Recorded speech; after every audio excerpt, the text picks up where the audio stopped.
Բարև ձեզ սիրելի հայրենակիցներ, ողջունում եմ ձեզ համայնայության մայրաքաղաք Երևանից։ Այսօր մարտի 11-ն է 2025 թվական։ Կխոսենք աշխարհաքաղաքական, տարածաշրջանային, ներպետական ուշագրավ թեմաներից, որոնք կներկայացնեմ իմ մեկնաբանությամբ։ Քանի որ աշխարհաքաղաքական թեմաները շատ են, Հայաստանին վերաբերվողը երկու կարճ տեղեկատվություն ներկայացնեմ, իմ կարծիքը հայտնեմ ու անցնեմ նրանց, որ դուրս չմնա։ Հայաստանի արտաքին գործերի նախարար Արարատ Միրզոյանն ասել է. հնդկական արտադրության պաշտպանական սարքավորումները հետաքրքրություն են ներկայացնում Հայաստանի համար, սակայն դրանք երրորդ կողմի դեմ կիրառելու մտադրություն չկա։ Մենք խաղաղ բանակցություններ ենք վարում մեր արևելյան հարևանի հետ, բայց նաև ընդհանուր առմամբ մենք շատ կենտրոնացած ենք խաղաղության և կայունության հաստատման և մեր հարևանների հետ հարաբերությունների կարգավորման վրա։ Կրկին նշեմ, որ սա Հայաստանի պաշտպանական համակարգը բարեփոխելու համար է և որևէ երրորդ կողմի դեմ այդ համակարգերն օգտագործելու մտադրություն չկա, ասել է Միրզոյանը։ Հետաքրքիրը որն է, ինչ է նշանակում պաշտպանական համակարգեր ենք ձեռք բերում և դա կիրառելու մտադրություն չունենք։ Այսինքն, եթե երրորդ կողմը մեր վրա հարձակվի չենք կիրառելու, նույնիսկ եթե մենք ցանկանում ենք խաղաղության գնալ։ Սա ինչ հայտարարություն է, ժողովուրդ ջան։ Եթե նույնիսկ պաշտպանական համակարգը իր մեջ նաև պարունակում է հակահարձակման հնարավորություններ, դա էլ է նորմալ, դա էլ է հասկանալի։ Բայց դրա մասին չի խոսքը գնում, թե ինչ ենք նաև ձեռք բերել, եթե անհրաժեշտություն լինի հակահարձակման գնանք։ Հստակ ասվում է, ձեռք ենք բերում պաշտպանական համակարգ, որը չենք օգտագործելու, որովհետև մենք գնում ենք խաղաղության։ Հիմա մարդիկ, որ լսեցին, դա ինչ հասկացան։ Այսինքն, եթե մենք մեր հարևանի հետ, արևելյան հարևանի հետ բանակցում ենք և ձգտում ենք խաղաղության, բայց առնում ենք մի համակարգ, որ եթե մեր վրա հարձակվեն, մենք դրանով պաշտպանվենք, բայց ասում ենք մեր նպատակը երրորդ կողմի դեմ չի, եթե սա պաշտպանականը ո՞նց կարա որևէ մեկի դեմը լինի։ Եթե սա պաշտպանականը ո՞նց ենք մենք կիրառելու երրորդ կողմի դեմ, եթե երրորդ կողմը մեր վրա չհարձակվի։ Կարող է ես արդեն հայերենն եմ վատ հասկանում, թե մեր իշխանությունների տրամաբանությունն է շատ վատ հասկանալի։ Այսինքն ինչ եք հասկանում, լավ, դուք լսեցիք սա։ Ես բան չեմ ասում, ախպեր, կարող է ես չեմ հասկանում։ Դուք ինչ հասկացաք այս ասածից։ Երրորդ կողմի դեմ չենք օգտագործելու։ Բայց մենք ինչ որ մեկի դեմ օգտագործում ենք պաշտպանական համակարգը, թե ինչ որ պաշտպանական համակարգը օգտագործում ենք, որ մեր վրա հարձակվեն, մենք պաշտպանվենք։ Չգիտեմ, եթե դուք պետք է պաշտպանական համակարգ առնեք ու չօգտագործեք, էլի իմաստով բան չեք առնում, այդ փողերն չեք ծախսում։ Մանավանդ որ դուք խաղաղություն եք ուզում, ձեռքերը բաց կանգնեք, իրանք կգան, դե ինչ կանենք անեն, էլի։ Մեկն էլ մյուսը կարճ լուր էր, որ վարչապետ Նիկոլ Փաշինյանը հարցազրույց է տվել թուրքական լրատվամիջոցների ներկայացուցիչների հետ։ Կարճ նյութ էր գնացել, հետագայում հարցազրույցը ամբողջական երևի կլինի, առիթ կլինի կտեսնենք դրան կանդրադառնանք, սա ավելի շատ եթե մեծ թվով լրագրողներ գալիս են, դա նշանակում է ցանկանում են վստահության մթնոլորտ ստեղծեն, վարչապետը իր խոսքը ասի Թուրքիային, այնպես ասի, որ նրանք նայեն, ասեն, հա, մերն է, Փաշինյանը, ուրեմն լավ է, նորմալ հարաբերություններ է, ոնց որ թե, այսինքն իր համարում են, որ արդեն իրանք կարան հույս տնեն Փաշինյանի վրա, որը որ իրանցն է, էլի ավելի լավ է, ավելի մոդիկից ճանաչեն իրան։ Չգիտեմ, թե ինչի մասին խոսի եւ դե իրանք իրանց մեջ հարցազրույց են կազմակերպում, որքանով է մեզ վերաբերվող, բայց եթե ինչ որ օգտակար բան լինի, հետագայում կանդրադառնանք։ Իսկ հիմա նայենք աշխարհում ինչա կատարվում։ Դոնալդ Տրամփի հատուկ բանագնաց Սթիվ Ուիթքոֆը հայտարարել է. Վոլոդիմիր Զելենսկին նամակ է ուղարկել ԱՄՆ նախագահին, նա ներողություն է խնդրել ամբողջ միջադեպի համար, որը տեղի է ունեցել Օվալաձև աշխատասենյակում, կարծում եմ, որ դա կարևոր քայլ էր և շատ քննարկումներ եղան մեր թիմերի և ուկրաինացիների և եվրոպացիների միջև, ովքեր նույնպես ներգրավված են այս քննարկման մեջ, ասել է Ռիթքոֆը, նշելով, որ Զելենսկու ներողությունն առաջընթաց է համարում։ Նախ այն ինչ որ տեղի ունեցավ Օվալաձև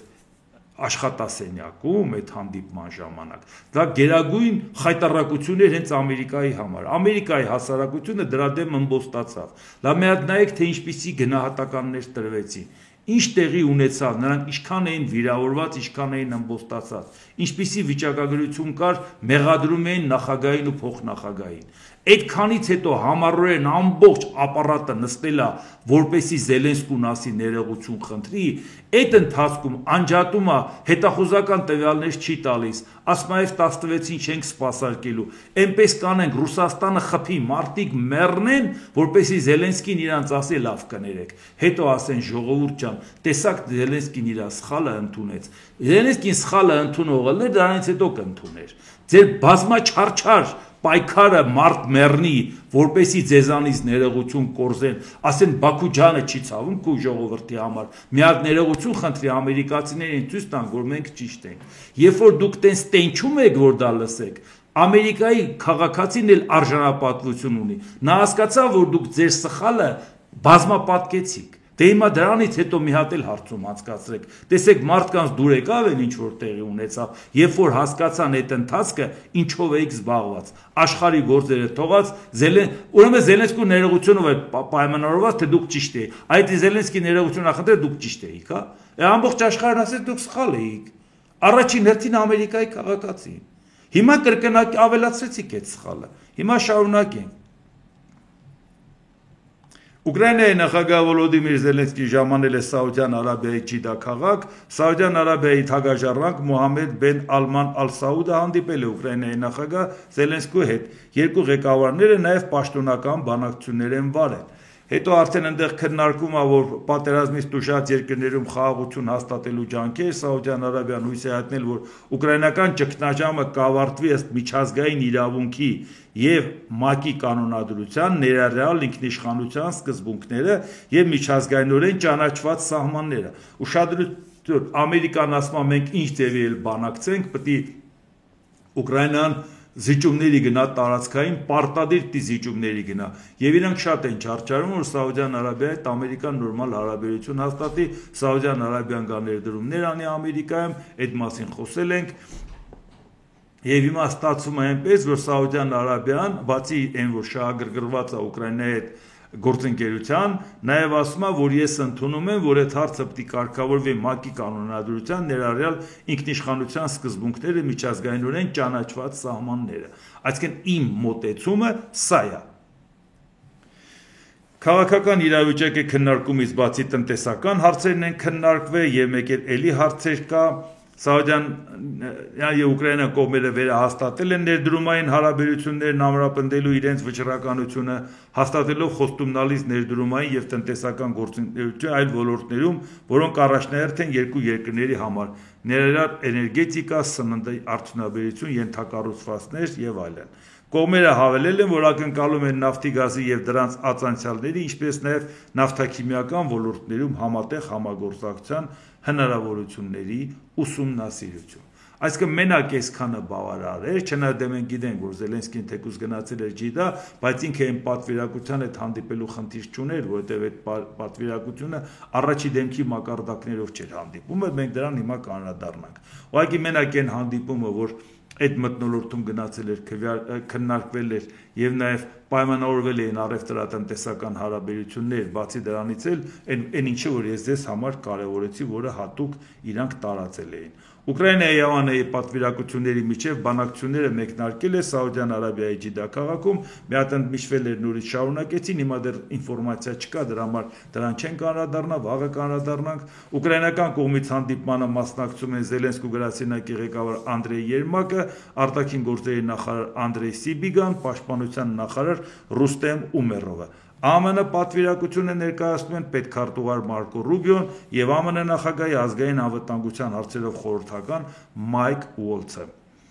Զելենսկիի գրասենյակի ղեկավար Անդրեյ Երմակը հայտարարել է, որ Կիևը ձգտում է խաղաղության եւ պատրաստ է բանակցել պատերազմի ավարտի համար։ Մենք կարծում ենք, որ պետք է քննարկենք ամենակարևորը ինչպես սկսել այս գործընթացը եւ մենք շատ բան ենք, շատ բաց եւ պետք է ցանկանում ենք շատ կառուցողական, խորը բարեկամական գործընկերային զրույց ունենալ մեր ամերիկացի գործընկերների հետ։ Այսինքն իրանք իրենց նախնական պատրաստակամությունն են հայտնում։ ԱՄՆ պետքարտուղար Մարկ Ռուբիոն Սաուդյան Արաբիայում Ուկրաինայի հետ անցկացվելի հանդիպումներին ընդառաջ հայտարարել է, թե Ուկրաինայի հակամարտությունն ուժային լուծում չունի։ Ուկրաինայի պատվիրակությունը նախագահի աշխատակազմի ղեկավար Անդրեյ Երմակի գլխավորությամբ Ջիդա քաղաքում կհանդիպի Ռուբիոյի եւ Սպիտակ տան այլ բարձրաստիճան պաշտոնյաների հետ։ Ռուբիոն լրագրողների հետ ճեպազրույցում հայտնել է. ամենակարևորն այն է, որ այստեղից պետք է հեռանանք հստակ համոզմամբ, որ Ուկրաինան պատրաստ է դժվար որոշումներ ընդունել, ինչպես որ Ռուսաստանը պետք է դժվար որոշումներ ընդունի այս հակամարտությունը դադարեցնելու կամ առնվազն որևէ ձևով կասեցնելու համար։ Կարծում եմ երկու կողմերն էլ պետք է հասկանան, որ այս իրավիճակը չունի ռազմական լուծում։ Ռուսները չեն կարող գրավել ամբողջ Ուկրաինան եւ ակնհայտ է, որ Ուկրաինայի համար չափազանց դժվար կլինի ողջամիտ ժամկետներում ստիպել ռուսներին ամբողջությամբ վերադառնալ 2014-ի սահմաններին։ Այսինքն հիմա խնդիրը ինչու՞մ է կայանում։ Այդ ինչ փոխզիջում է առաջարկում Մարկո Ռուբիոն Ռուսաստանին։ Ասում է դու քեզ չենք թողում ամբողջ Ուկրաինան գրավես։ Կարելի է կարծել կարողացավ գրավել, չգրավեց։ Ինքը որ 3 օրում ուզում էր Ուկրաինան գրաver, այդ ընթացքում եկել հասել էր Կիևի մատուցները, թողեց հետ գնաց, չկարողացավ առաջ գնալ, չկարողացավ անգամ եկած դիրքերը պահի, հանկարծակիության ժամանակ հարձակված դիրքերը պահի, բայց 3 տարի կռվում էր, որ կարողանար կգրավեր էլի։ Այսինքն հիմա փոխզիջումը համարվում է նա, որ Ռուսաստանին ասում ենք, հա, քեզ չենք թողում Ուկրաինան գրավես։ Ուկրաինա դու էլ քո տարածքները զիջի, տեսան ինչ կարևոր փոխզիջում արեցինք։ Էն էլ պայմանագիր եք ստորագրենք 100 միլիարդի նվեր ենք տվել, որից մի մասը տվել ենք մեր ռազմաարդյունաբերությանը, դրա դիմաց 500 միլիարդ հետ կվերցնենք, բայց անվտանգության երաշխիք չենք տա։ Բայց եւ մենք էլ կհուզվենք, կասենք, բայց Եվրոպան ինչի է զինվում։ Կարող է զինվում է Ռուսաստանի դեմ։ Բա պարզ է, որ Ուկրաինան անվտանգության երաշխիք է ուզելու Ամերիկայից, բավար Ամերիկայի չուզի։ Ամերիկան ասում է, ես գամ ես հողերը տիրություն անեմ, պայմանագիր կնքեմ, եթե ռուսը գգա գգրավի, ոչինչ, ռուսների հետ կաշխատենք, մեզ համար ինչ տարբերություն։ Մեկը հողը պայմանագրով մերն է, այդ իրավունքով չի խախտվելու։ Եթե դու Ռուսաստանի հետ արճակատման չես ուզում գնաս, ասում ես Ռուսաստանը միջուկային տերությունն է, մենք չենք ուզում իր այդ արճակատման գնանք։ Բա նույնիսկ եթե հանքերի վրա աշխատելուս ես Ռուսաստանը քայլելով էլ մտնի արճակատման գնալու, ես չես գնալու, չէ՞։ Ամբողջ հիմա խաղաղություն Ռուսաստանից զիջելու իմաստը արճակատման չգնալն է, բայց վաղտել չես գնալու։ Այսինքն պարզ չի, որ պետք է Եվրոպան մտածի, որ իրանք գցեցին։ Դրա համար ինքը պետք է մտածի զինվելու մասին։ ԱՄՆ պետքարտուղար Մարկո Ռուբիոն հայտնել է, որ ԱՄՆ հուսով է, որ կարիք չի ունենա խստացնել Ռուսաստանի դեմ պատժամիջոցները, փորձելով օժանդակել ուկրաինական հակամարտության լուծմանը։ Այս փուլում բոլորին պետք է պարզ լինի, որ ԱՄՆ ունի գործիքներ այս հավասարման ռուսական կողմին ծախսեր պարտադրելու համար։ Այսինքն նորից սանկցիաներից է խոսում, որը ընդամենը մի օր առաջ ռուսական կողմից ասեն բացարձակ մեզ այդ սանկցիաները չի հետաքրքրում, այսինքն դա մեզ որևէ ձևով չի կաշկանդելու մեր ծրագրերն անենք։ Սակայն հույսով ենք, որ դրան չի հասնի, ասել է ԱՄՆ պետքարտուղար Սաուդյան Արաբիայի թռիչքից ժամանակ։ Ռուբիոյի խոսքով ԱՄՆ նախագահ Դոնալդ Թրամփի նպատակն է երկու կողմերին Մոսկվային եւ Կիևին բերել բանակցությունների սեղանի շուրջ հակամարտությունը հաղթահարելուն հասնելու համար։ Թրամփի վերջին հայտարարությունները հակառուսական սահմանափակումների հետագա խստացման հնարավորության մասին հիշեցնում են, որ Միացյալ Նահանգները գործիքներ ունի, եթե ամեն ինչ փլուզվի, նշել է Մարկո Ռուբիոն։ Այսինքն հասկացանք այդ գործիքները որն է, բայց եթե Ռուսաստանը համաձայնվի այն տարածքները, որը վերցրել է, այդքանով բավարարվի, դե տեսնում եք ինչ հսկայական զիջում է տեղի ունեցել։ Լրագրողի հարցին, թե արդյոք ԱՄՆ պատրաստ է վերցնել օգնությունն Ուկրաինային, ԱՄՆ պետքարտուղար Մարկո Ռուբիոն պատասխանել է. Այո, ես նկատի ունեմ, որ այս ամբողջ օգնության դադարեցումը տեղի ունեցավ, քանի որ մենք զգացինք, որ նրանք, այսինքն Ուկրաինան հավատարիմ չեն որևէ խաղաղ գործընթացի եւ շահագրգռված չեն բանակցել։ Եթե դա փոխվի, ապա ակնհայտորեն մեր դիրքորոշումը կարող է փոխվել, բայց ես չեմ պատրաստվում վաղաժամ հայտարարություններ անել, ասել է պետքարտուղար ռուբլոն։ Հիմա այսինքն մենք հասկացանք ինչ է կատարվում, ինչ են ակնկալում Ուկրաինայից։ Բայց հիմա Ռուսաստանի Դաշնության արտգործնախարարության պաշտոնական ներկայացուցիչ Մարիա Զախարովան գրել է. Մոսկվայի վրա անօդաչու թռչող սարքի հարձակումը կապված է ԵԱԿ գլխավոր քարտուղարի առաջիկա այցի հետ Ֆերիդուն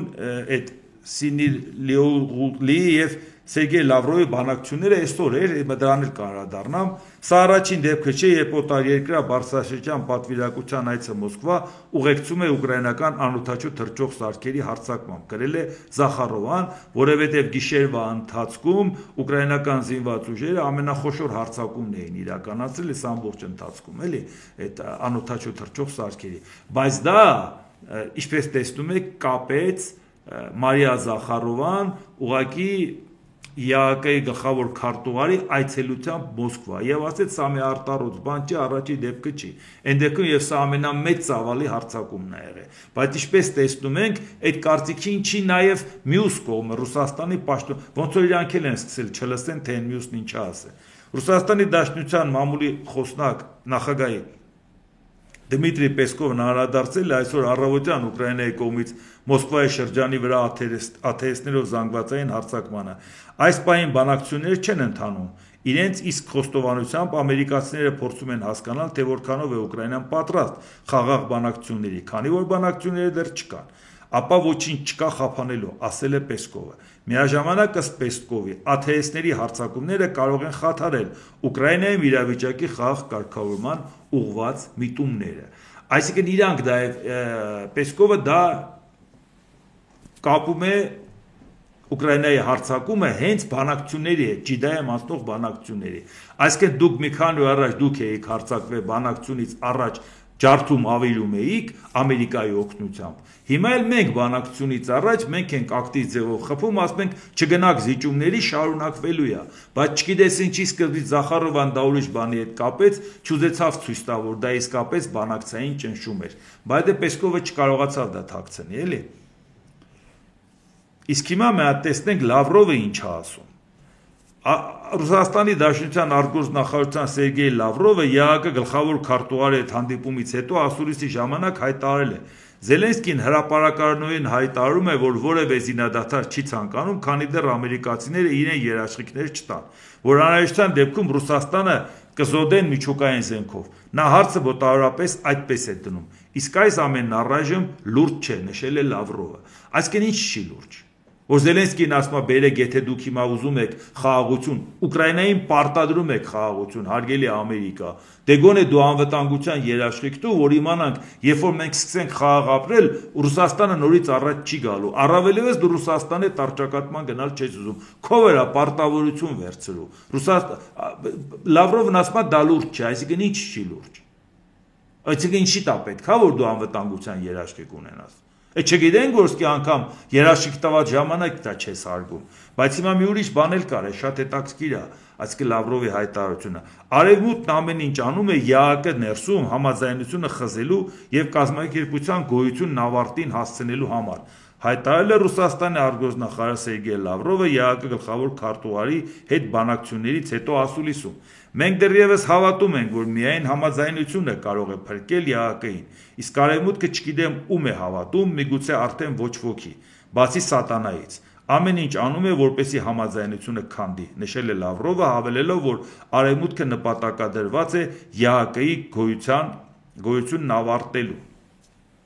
Չգիտեմ, այս մարդիկ հույսները դրել են նրա վրա, որ շատ-շատերը պատմական հիշողություն չունեն կամ փաստերին չեն տիրապետում կամ էլ թե չէ ընդհանրապես հիշողության կորուստ ունեն։ Ես ինչ ասում ես մարդը ես չեմ հասկանում։ Ընդհանրապես ԵԱԿ-ը ստեղծելու նախաձեռնությունը եղել է խորհրդային միությանը, եթե Լավրովը տեղյակ չի, ասենք իմանա։ Խորհրդային միություններ է դա նախաձեռնել։ Դրան միացել էին նաև Արևելյան Եվրոպայի այն երկրները, որոնք գտնվում են խորհրդային միության ազդեցության տակ, որն էր դրա այդ նախաձեռնության նպատակը, որովհետև երբ որ արդեն երկրորդ աշխարհամարտի ավարտվելուց հետո եղավ ՄԱԿ-ը ստեղծվեց, ամեն ինչ եղավ, նոր աշխարհակարգը ստեղծվեց, բայց Արևմուտքը արդեն հասկացավ, խոսել ենք դրա մասին Չերչիլի ասածից սկսած, 1946 թվականի մարտի 5-ի իր հայտարարությունը Ֆուլտոնյան հայտնի ճառը, որ ասեց, որ սառը պատերազմ, երկաթյա վարագույր եւ այլ եւ այլ։ Այսինքն խորհրդային միությունն ասում էր հիմա քանի որ այս էսկալացիայի process-ն է գնում, բերեք մի հատ ֆիքսենք անվտանգությունը Եվրոպայում, որտեղ երկու պատերազմը Եվրոպայում ա եղել համաշխարհային։ Խորհրդային միությունն էր խնդրում, որպեսզի Ամերիկայի Միացյալ Նահանգները տեր կանգնի, երաշխավոր հանդես գա եվրոպական անվտանգության համար։ Բերեք դե դա ստեղծենք։ 2 տարի բանակցում էիք, սկզբից Ֆինլանդիայում, Հելսինկիում, հետո Ժնևում, վերջապես 1975 թվականին օգոստոսի 1-ով եւ Հելսինկի եզրափակիչ ակտը եղավ, որը ստորագրեցին 33 եվրոպական երկրներ, Ամերիկա, Կանադա։ Ամերիկան այդտեղ թիվ 1 երաշխավորն էր այդ անվտանգության խնդիրների, որտեղ հստակ գրված էր սկզբունքները, հիմնարար սկզբունքները՝ տարածքային ամբողջականություն, ինքնիշխանություն, ինքնորոշման իրավունք, սահմանների անխախտելիություն։ Բայց հիմա հարց է ծագում։ Այդ որ ասում եք, ԵԱՀԿ-ն, որից հետո, երբ որ խորհրդային միությունը փլուզվեց, արևելյան Եվրոպայում պետությունները փլուզվեցին, 99 թվականի նոյեմբերի 18-ին նույն ԵԱՀԿ Իստանբուլյան գագաթնաժողովում ստորագրվեց Եվրոպական անվտանգության խարտիան, այսինքն վերահաստատեցին այն, ինչ որ հաստատված էր 75 թվականին Հելսինկիի ակտով։ Այս աշխարհը բաժանած է, այս էլ վիճակն է, հարգում ենք տարածքային ամբողջականություն, սահմանների անխախտելիություն, ինքնիշխանություն։ Հիմա դրանից հետո, որ Ռուսաստանը մտել է Ուկրաինայի տարածք, խախտելով այդ բոլոր պայմանավորվածությունները, Ամերիկան, որ դրա երաշխավորն էր, հիմա անցել է ուժերի կողմը, ասում է ով ինչ գրավել է, դա մրցակցային առավելություն ունի բանակցային սեղանին։ Մեզ պետք է պաշտպանենք ուժի դիրքով գրավածը։ Որ Եվրոպային էս մեղադրում, որ ուզում է սրանից հրաժարվի։ Այսինքն համարում ես, որ Եվրոպան, որ զինվում է, Եվրոպան խախտում է այս պայմանավորվածությունները, Եվրոպան տեսնում է, որ այս պայմանավորվածությունը սկզբից ոտնահարեց Ռուսաստանը, հավաքական արևմուտքը կանգնեց Ուկրաինայի թիկունքին, պայքարեց Ռուսաստանի դեմ, ասելով, որ այն երաշխիքները, որ դու ես տվել Ուկրաինային, լա դնենք մի կողմ, այն միջազգային երաշխիքները, որ կա, հատկապես ԵԱՀԿ-ի մասին է խոսքը, այդ երաշխիքներին ամենամեծ դերակատարությունը Ամերիկան է ունեցել։ Իրանք տեր են կանգնել իրանց հեղինակությանն ու խոսքին։ Հիմա Ամերիկան անցել է Ռուսաստանի կողմը։ Այսինքն բավավ է խախտում ԵԱՀԿ-ի պայմանավորվածությունները։ Այս որ սենց ասեցիք անցավ ու գնաց։ Չգիտեմ, սա ում համար է ասվում, էլի, իրանք են անգրագետ, թե դիմացիներին են անգրագետի տեղ դնում։ Եվրահանձնաժողովի նախագահ Ուրսուլա ֆոն դեր Լեյենը ելույթ ունենալով Ստրասբուրգում Եվրախորհրդարանի նստաշրջանում հայտարարել է. Սառը պատերազմից հետո ոմանք կարծում էին, որ Ռուսաստանը կարող է ինտեգրվել Եվրոպային, եւ մենք նվազեցրեցինք մեր զգոնությունը, կրճատեցինք պաշտպանական բյուջեները։ Պուտինը եւս մեկ անգամ ապացուցեց, որ ինքը թշնամական հարևան է, որին չի կարելի վստահել։ Ռուսական ռազմական մեքենան ավելի շատ ռազմական արտադրանք է արտադրում, քան ամբողջ Եվրոպան, եզրափակել է Ուրսուլա ֆոն դեր Լեյենը։ Իհարկե, նաև էլի հարցերին անդրադարձ է, Եվրամիությունը կանգնած է անվտանգության ճգնաժամի առաջ, գոյություն ունեցող համակարգը խորը ցնցում է ապրել, եւ Եվրոպան կանգնած է ռազմական որոշումների առջև, որոնք աներևակայել էին ընդամենը մի քանի շաբաթ առաջ, թե ում մտքով կասներ, որ իրանք պետք է զինվեն, պաշտպանեն իրանց անվտանգությունը Ամերիկայից եւ Ռուսաստանից։ Դե պարզա որ մտնելով չեր ասնի։ Ֆոն դեր Լեյենը հայտնել է, որ եկել է միասնական եվրոպական պաշտպանություն ստեղծելու ժամանակը եւ որ մարտի 6-ին Եվրամիության արտակարգ գագաթնաժողովում կոնսենսուս է եղել ռազմական որոշումների շուրջ։ Այսինքն նաեւ այդ ամենի հարցում, որ դրա մասին խոսել ենք, անգամ Եվրամիությունը փորձեց արտոնությունների հնարավորություններ տա։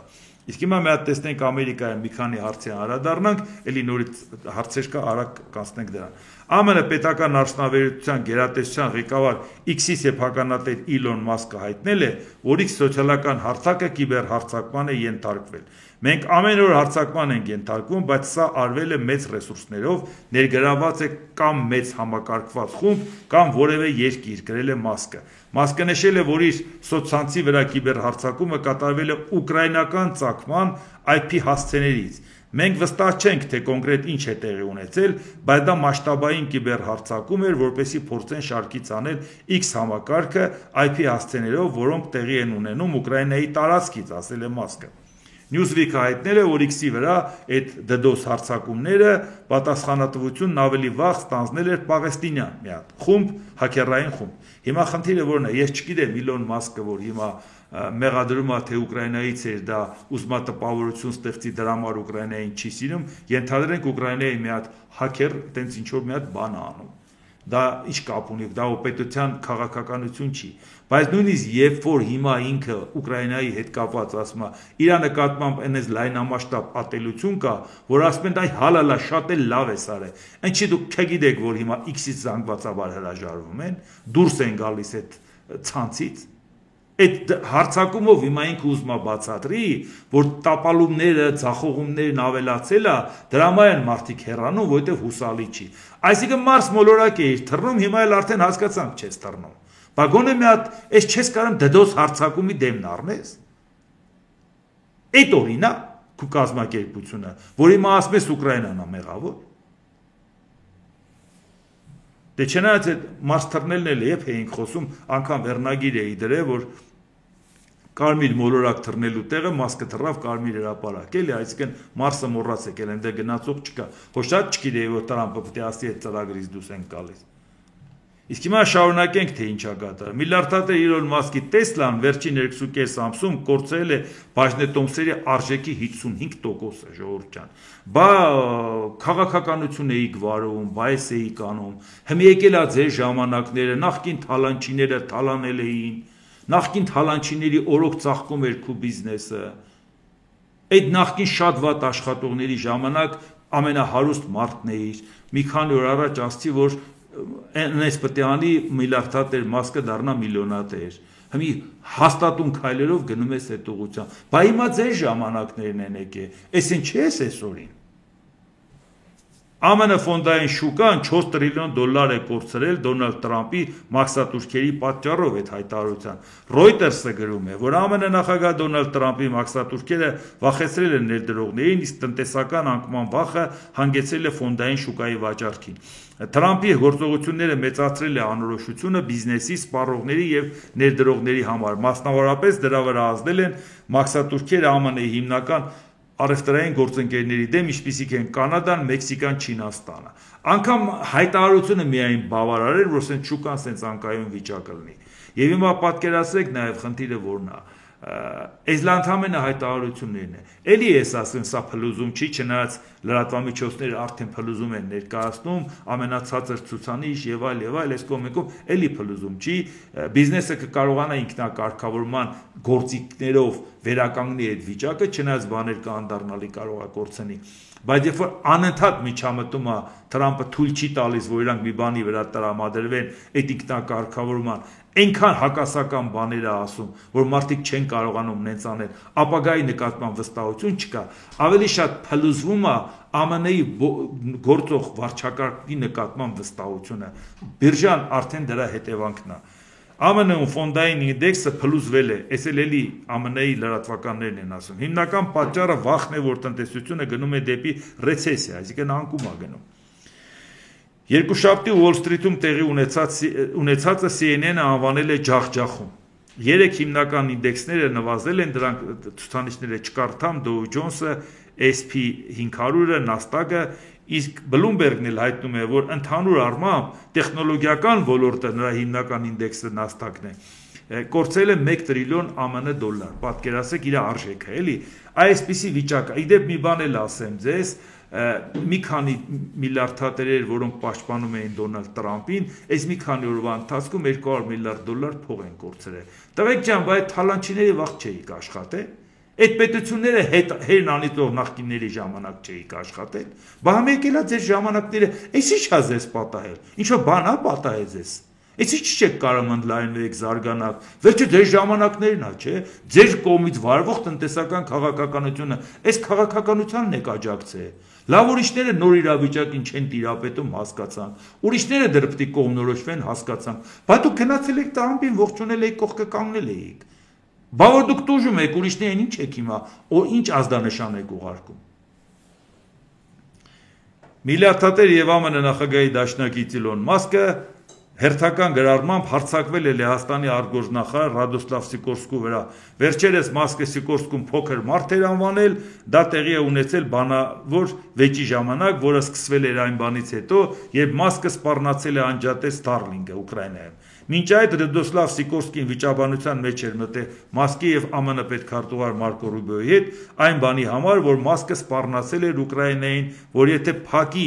Starlink-ը, ապա ամբողջ ուկրաինական ճակատը կփլուզվի։ Սիկորսկին արձագանքել էր նրան նշելով, որ Starlink-ի ծառայություններն Ուկրաինայի համար վճարում է Լեհաստանի կառավարությունը, եւ նման սպառնալիքները ստիպում են մտածել ծառայություններ մատուցողի հուսալիության մասին։ Այսինքն դու ծառայություն ես մատուցում, քեզ փողը տալիս են։ Կանգնեմ ասես կուզեմ կանջատեմ, դուք էլ խնդրեմ կունենաք։ Դա էլ ասում են անգեր ջան, ուրեմն դու անհուսալի գործընկեր ես։ Ծառայությանը դիմաց մենք պետական մակարդակով փող ենք տվել։ Էդի շանտաժներ ես անում։ Իսկ հիմա երբ որ արդեն իրանք սկսում են ուրիշ արբանյակային կապի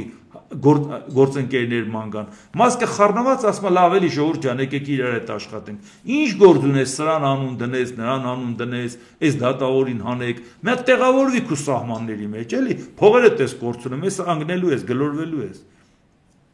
Reuters-ն էլ հայտնել է՝ ի կատարում են դատարանի որոշման ԱՄՆ կառավարության արդյունավետության բարձրացման գերատեսչությունը Deutsche, որը վերահսկում է Իլոն Մասկը, պետք է հրապարակի իր գործունեության վերաբերյալ տվյալները։ Վաշինգտոնի օկրուգային դատավորն ընդգծել է, որ Deutsche գործողություններն իրականացվել են գաղտնիության պայմաններում, բացի այդ դատավորի հայտարարության համաձայն Մասկի կողմից վերահսկող գերատեսչությունը ամենայն հավանականությամբ ենթակա է ԱՄՆ տեղեկատվության ազատության օրենքին։ Ասում են մի հատ այդ կարգավիճակը ֆիքսեք, վերջը այդ գերատեսչությունն ասույք տենց է չհասկացանք, դա ինչ որ ստրուկտուրա է, ենթակառուցվածք է, ստորաբաժանում է, լավ վերջը դա ինչ է, որ ինքը ենթարկվի մի ինչ որ բանի։ Աշխարհի տակ գաղտնի ինֆորմացիա կա ուզում ես ստանաս, բայց այն տեղեկատվության ազատության օրենքին չես էլ ցանկանում ենթարկվես, որ ինքը հարցում անեն, հարցմանը պատասխանես։ Դատավորները ամեն օր պիտի բացատրեն, որ տղա ջան, սա Ամերիկան այդ երկիրը չի։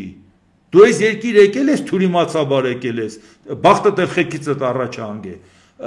Դատարանի որոշումները չի կարելի անհարգալից վերաբերվել։ Սա երկար չի ձգվելու, էլի։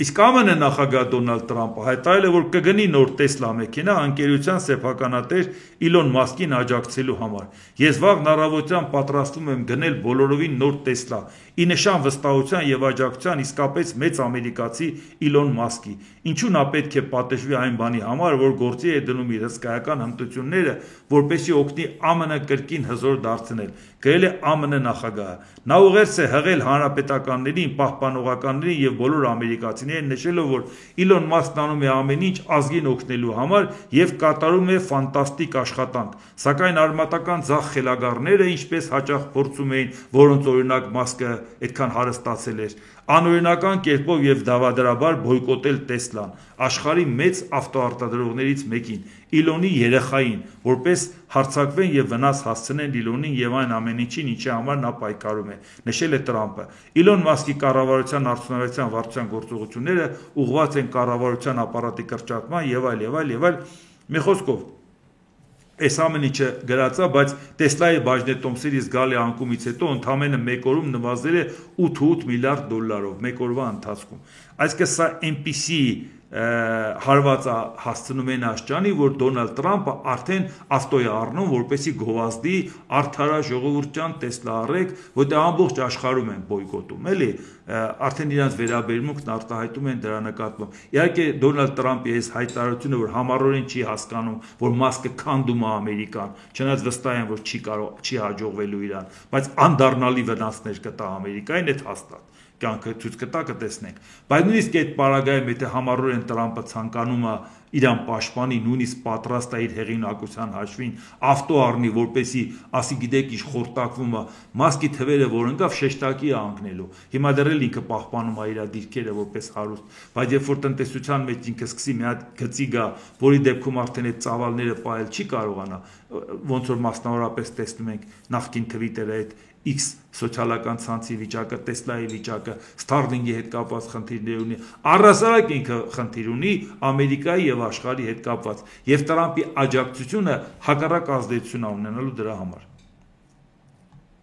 NBC News հեռուստաալիքը վկայակոչել է ԱՄՆ միգրացիոն գերատեսչության տվյալները, հայտնել է, որ ԱՄՆ միգրացիոն եւ մաքսային հսկողության ծառայությունը փետրվարի նախորդ տարվա նույն ամսվա համեմատ ավելի քիչ միգրանտներ է արտաքսել։ Այսինքն փաստորեն ստացվում է այնպես, որ առանց այդ ճոռում խոսալու այդ նույն բանը անում էին, մարդկանց հանում էին, գալիս են սահմանի վրա բռնում հետ էին ուղարկում, դրա մասին էլ ենք խոսել, ինչ իմաստ ուներ գցել ձեռնաշղթաներով տանել, վիրավորել մարդկանց արժանապատվությունը, բոլորին քո դեմ հանես, մարդիկ բորբոքվեն, նույնիսկ եթե լավ բան ես անում, բայց հակառակ էֆեկտ ստանա, փորձեն դրան դիմադրել։ Իհարկե այնտեղ խնդիր կա, որ սահմանի վրա բռնած հետո ուղարկածների քանակով Բայդենի ժամանակ ավելի շատ էր, բայց երկրի ներսում բռնած հետո ուղարկածները ավելի շատ Տրամպի ժամանակա, բերեք օբյեկտիվ լինենք։ Բայց միևնույն է այդ թվերն իրար այնքան մոտ են, որ այդ աղմուկը ոչնչով գործին չօգնեց։ Այսինքն կարելի է այդ ամեն ինչը հանգստանել, մի քիչ ավելի արդյունավետ անել, բայց շոուի չվերածել, էլի պոպուլիզմի չվերածել, հակառակ էֆեկտի տակ չմտնել։ Իսկ հիմա նայենք Թուրքիայի հետ կապված, որ իր դերը բավական փորձում է մեծացնել, որը մեզ համար մտահոգիչ է, այն պարզ պատճառով, որովհետև մենք դեռ մեր հարաբերությունները Եվրոպայի անվտանգության համակարգի հետ չենք պարզել։ Նախ Թուրքիայի նախագահ Ռեջեփ Թայիփ Էրդողանը հայտարարել է, որ Սիրիայի կառավարական ուժերի արդյունավետ միջամտության շնորհիվ իրավիճակը հիմնականում վերահսկելի է, սակայն տեղում մնում է զգայուն։ Մենք օգնում ենք Սիրիայի իշխանություններին, որպեսզի նրանք կարողանան արագ թույլատնել լարված մթնոլորտը։ Էրդողանը հավելել է ոչ Իրաքում, ոչ Սիրիայում, ոչ Լիբանանում, ոչ այդ տարածաշրջանի այլ երկրներում իրենք մարդկանց չեն բաժանում ըստ ծագման կրոնի կամ աղանդի։ Մենք ցանկանում ենք, որ մեր եվրոպացի ընկերները հասկանան Թուրքիայի նոր դերը փոխված աշխարհում եւ ըստ այդմ սահմանեն իրենց ռազմավարությունները, ասել է Թուրքիայի նախագահը։ Այդի հերթական անգամ ժեստ անում Եվրոպային, բայց երբ որ կրոնական բաժանում եւ ազգային բաժանում չեն անում, ես պատմաբան չեմ, էլի մի օր պատմաբանները կարան հանգիստ տնեն ցուցակը հանեն, թե քանի ազգի կոտորել Թուրքիան ելնելով ազգային եւ կրոնական պատկանելությունից ու պետք չէ ասել վերջի շրջանում ասելա թե չէ երբևիցե ինքը իր սխալը չի ընդունել իր պատմական սխալը չի ընդունել գոնե համենայն դեպս մենք տեսել ենք սխալը ընդունողները ոնց են ելնում ոնց որ Վիլի Բրանտը գնաց ծնկաճոկ ներողություն խնդրեց եւ օրինակ ծառայեց 70 թվականին Իսրայելը իրենց ինչ էր ներկայացնում որ մենք մտածենք Գերմանիան էլ Իսրայելից վախենում էր կամ զգուշանում էր ինչ կա 70 թվականի Իսրայելի ձեռը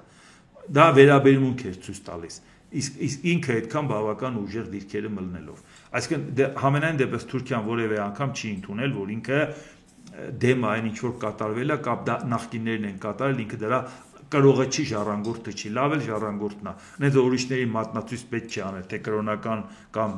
ազգային պատկանելությամբ ոնց են բնաջնջում իսկ հիմա նայենք այն մյուս խնդիրը որը ասում եմ մտահոգիչ է առայժմ մեզ համար մինչև լուծումը գտնենք ՆԱՏՕ-ի գլխավոր քարտուղար Մարկ Ռյուտեն մասնավոր կերպով կոչ է արել Եվրամիության առաջնորդներին ակտիվացնել հարաբերությունները Թուրքիայի նախագահ Էրդողանի հետ մի կողմ թողնելով տարաձայնությունները ամրապնդելով անվտանգության ոլորտում համագործակցությունը դա պայմանավորված է ԱՄՆ նախագահ Դոնալդ Տրամփի եւ նրա վարչակազմի դիրքորոշմամբ կապված եվրոպական անվտանգության հետ ըստ Financial Times-ի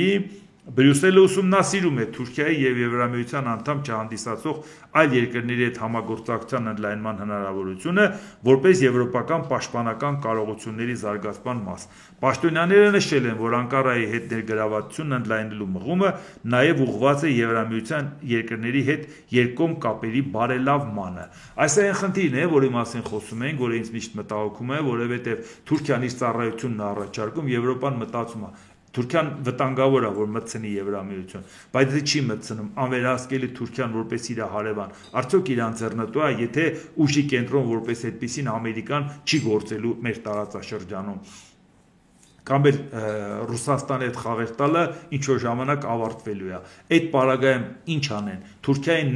ներգրավեն, թե Թուրքիային հակառակորդ դարձնեն։ Եվ այդ որոնումների մեջ են իրանք մտածում են, բայց մեր խնդիրը որն է, որովհետև Թուրքիայի դերակատարությունը եթե մեծացավ նաև անվտանգության հետ կապված շատ ենք խոսել դրա մասին։ Իսկ մենք մեր հարցերը լուծած չեղանք Եվրամիության անվտանգային համակարգի հետ։ Այդ պարագայում ստացվել է, որ Թուրքիայի միջոցով ենք հարաբերվելու կամ Թուրքիան պետք է մեզ ասի, գիտես ինչ ես ձեզ ծառայություն եմ մատուցում այս ռեգիոնն էլ ես տիտիրություն անեմ բայց ես եմ ձեր գործընկերը հո Հայաստանը չի քանի որ Հայաստանը այդ հարցերում դեռ ակտիվություն չի երևում որտեղ ասում լավ ավելի լավ է հետ քաշվենք մի հատ տեսնենք ինչ է կատարվում ավելի շատ իրան ոչ թե մտածում են ոնց արևմուտքի հետ լավանանք այլ մտածում են թե ոնց լավանանք այն հարցազրույցը բանը, որ ասեցի սկզբում Նիկոլ Փաշինյանը, ոնց լավանանք Թուրքիայի հետ, որն ուզում է արևմուտքի հետ լավանա, բայց մենք պետք է ուղիղ աշխատենք, էլի Եվրոպայի հետ։ Այդ դեպքում մենք Թուրքիայից վտանգ չենք տեսնի, որտեղ եթե Թուրքիան իր ծառայությունն առաջարկում է, բայց համակեցության կանոններում գործի, մենք չենք անհանգստանա, եթե ինքը այդ համակեցության կանոններում է գործելու։ Մեր համար անհանգստությունը նա է, որ ինքը մեզանից առաջ է հանգնում։ Մենք դեռ մեր հարցը չենք լուծել, ինքը առաջ է հանգնում։ Ու պատահական չի, որ այդ ֆոնին, երբ որ մենք նայում ենք, Ադրբեջանի արտաքին գործերի նախարար Ջեյհուն Բայրամովը Ղազախստան կատարած այցի ընթացքում հայտարարել է, թե Հայաստանը դեռևս պահպանում է տարածքային նկրտումները Ադրբեջանի նկատմամբ։ Դա խոչընդոտ է Բաքվի եւ Երևանի միջև կայուն խաղաղության ճանապարհին։ Արդեն բավական մեծ ճանապարհ է անցել միջպետական հարաբերությունների կարգավորման եւ Ադրբեջանի ու Հայաստանի միջև խաղաղության պայմանագրի ստորագրման գործընթացում։ Չնայած դրան տևական խաղաղության ճանապարհին բազմաթիվ խոչընդոտներ կան։ Հիմնական խնդիրներն են Հայաստանի սահմանադրության մեջ պահպանվող տարածքային պահանջներն Ադրբեջանի նկատմամբ, այդ երկրի սրընթաց ռազմականացումը, աճող ռևանշիստական տրամադրությունը, հայտարարել է Բայրամովը։ Ինչի են ամեն անգամ, որտեղ իրանք գնում են, բոլորի ականջին լցնում են, որ իմացեք, Հայաստանն է հիմա որ չի ցանկանում խաղաղություն, Հայաստանը զինվում է, Հայաստանը ռևանշիստ է, որովհետեւ իրանք հող նախապատրաստեն էսկալացիայի, որ հիմա ինչ որ քայլ չեն անում, սպասում են մի հատ տեսնեն ինչ է կատարվում, մի քիչ կարգավորվի, իրանք հասկանան, այդ ամեն ինչին կհասնեն բանակցային ճանապարհով, թե պետք է հասնեն ուժի ճանապարհով, թե պետք է մի բան իրանք անեն, այդ մյուսները իրանք դեմ չլնեն։ Ոնց որ տեսանք Սիրիայի հետ կապված, ինչ ձևով այդ հարցերը փորձեցին լուծեն։ Սա է պատճառը, որ Ադրբեջանը ցանկացած առիթ օգտագործում է, որ երկրում հանդիպում է, ասում է իմացեք, որ Հայաստանն է մեղավոր, Հայաստանը զինվում է։ Մեկ է ռևանշիստական տրամադրություններ հաստատ Նիկոլ Փաշինյանը չունի, շատ լավ իրանք գիտեն, եւ մեկ էլ են ռևանշիստները, որոնք իշխանության են, իբր թե նախկին իշխանությունները